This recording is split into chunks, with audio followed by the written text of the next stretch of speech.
Բարև ձեզ, Գետ Բուդաղյանց, մենք գիտենք, որ դուք հեռավոր դասավանդում եք Հայաստանի հեռավոր գյուղերից մեկում, արդյոք ձեզ դուր է գալի հեռավոր աշխատանքը։ Բարև ձեզ, կարող եմ ասել, որ այո, ինձ դուր է գալիս հեռավոր աշխատանքը մի քանի պատճառով։ Նախ առաջինը, որ օգտակար գործ եմ անում, այդ աշակերտները չեն մնում առանց առարկան ուսումնասիրելու, եւ մյուս պատճառն է, որ աշակերտների թվաքանակը քիչ է եւ կարողանում եմ ավելի արդյունավետ դաս պարապել թեկուզ եւ հեռավոր։ Կարող եմ ասել, որ այո, ինձ դուր է գալիս, մեծ սիրով եմ պարապում։ Իսկ դուք ընկերություն։ Ինձ նույնպես շատ դուր է գալիս, որովհետև այս դեպքում մենք ապահովում ենք երեխաների կրթության անընդհատականությունը, որ չի ընդհատվում նրանց կրթությունը եւ դուրս չեն մնում պարտադիր ուսուցման այդ կրթական ծրագրերից երեխաները։ Եվ երկրորդը, ինչպես նշեց ընկեր Բուդաղյանը, մի կողմից էլ մեզ հարմար է, չենք վազվզում տրանսպորտի հետևից, ժամանակ չենք կորցնում, մեր տնից անգամ նույնիսկ առողջական խնդիրներ ունենալու դեպքում մենք կարող ենք գերազանց ձևով իրականացնել մեր առջև դրված խնդիրները։ Իսկ ընկեր Բուդաղյան, հեռավոր դասավանդելն է հեշտ թե առկա։ Ընդհանրապես դասավանդելը ոչ մի տարբերակով էլ հեշտ չէ, կան դժվարություններ, որոնք իհարկե հաղթահարելի են ուսումնական գործընթացը ճիշտ կազմակերպելու արդյունքում։ Չեմ կարող ասել, որն է ավելի հեշտ, որն է ավելի դժվար, յուրաքանչյուրն ունի իր դժվարությունը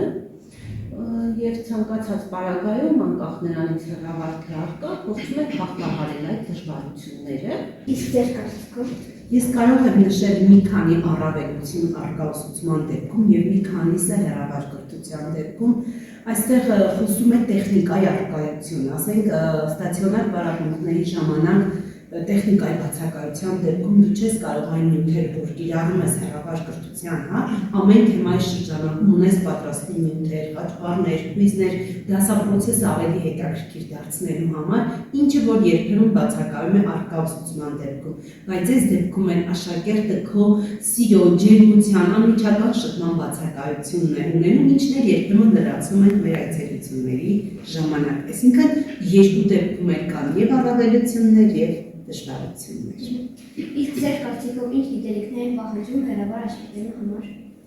Հեռավոր աշխատելու համար նախ եւ առաջ, ինչպես առկա ուսուցման ժամանակ, մասնագիտական գիտելիքները խիստ կարևոր են։ Կարևոր է լինել լավ մանկավար, լավ մասնագետ, առաջնային տիրապետելներ խիստ կարևոր, լինել նաեւ հոգեբան, կարողանալ էկրանից այլ կողմ ջերմություն ու սեր փոխանցել եւ շատ կարևոր է տիրապետել մեդիա գործիքներին եւ մեդիա գրագետ լինել, որպեսզի աշխատանքը արդյունավետ լինի։ Ես նույնպես նույն կարծիքին եմ, երկու դեպքում էլ պետք է հմուտ մանկավարժ լինել, ինչու՞ չէ, նաեւ ես երբեմն հումորն եմ կիրառում երեխաների հետ, դասապրոցեսը հետաքրքիր, հաճելի, մի փոքր էլ լիցքաթափվելու համար, այնպես որ երկուսն էլ ինձ համար շատ հոգեհարազատ աշխատանքներ են եւ երբեք չեմ տարբերակում հեռավոր կամ առկա աշակերտներին։ Սիրում եմ երկուսին էլ հավասարապես։ Բարև ձեզ, մենք գիտենք, որ դուք հեռավոր դասավանդում եք Հայաստանի հեռավոր գյուղերից մեկում, արդյոք ձեզ դուր է գալիս հեռավոր աշխատանքը։ Բարև ձեզ, այո իհարկե կատարում եմ այդ աշխատանքը մեծ սիրով։ Իսկ հեռավոր դասավանդելն է հեշտ թե առկա։ Իմ կարծիքով առկա։ Հեռավոր աշխատանքը ինչ առավելություն ունի։ Առավելությունները այն է, որ ուսուցիչը դառնում է ավելի հմուտ իր աշխատանքում, որովհետև օգտագործում է մեծ քանակությամբ մեդիա գործիքներ, իր աշակերտներին առարկան ավելի պատկերավոր, ավելի հասկանալի դարձնելու համար։ Իսկ ինչ գիտելիքներ են պահանջում հեռավոր աշխատելու համար։ Հեռավոր աշխատելու համար պահանջվում է եւ մասնագիտական գիտելիքներ եւ ինչպես նաեւ